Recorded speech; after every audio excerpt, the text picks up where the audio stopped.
U.S. leisure and hospitality jobs account for 40% of the 10 million jobs lost since February 2020. 23% of all U.S. leisure and hospitality jobs have been erased by the pandemic.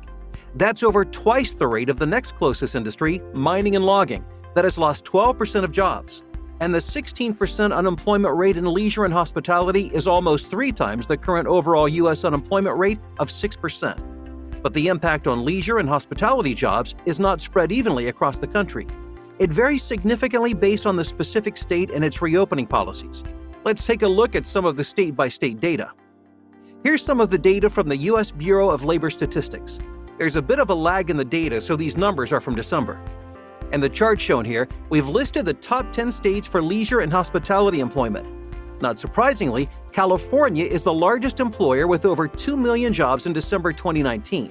That's followed by Texas, Florida, New York, Illinois, and the others you see listed here.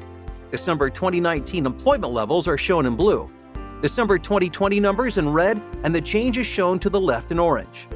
As you can see, California and New York lost the most jobs, 611,000 and 373,000 respectively.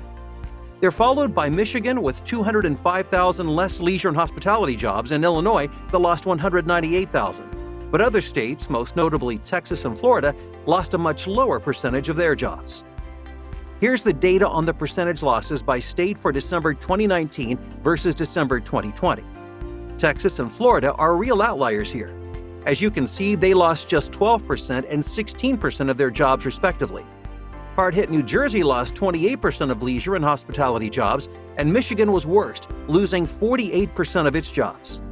That's a huge difference for leisure and hospitality businesses and their employees, depending on where they worked. Workers were 4 times more likely to lose their jobs in Michigan versus Texas.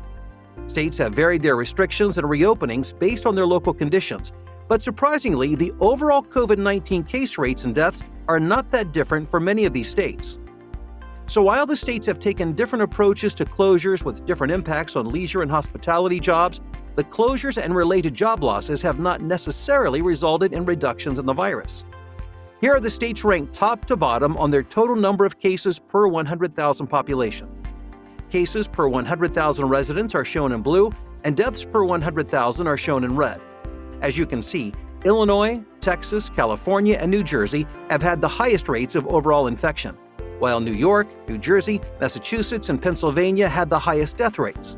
And while there are numerous variables that impact the transmission of the virus, it does not appear that longer closures of leisure and hospitality businesses made a difference. Certainly, this data will be analyzed for years as we come to grips with the long-term health and economic impacts of the virus.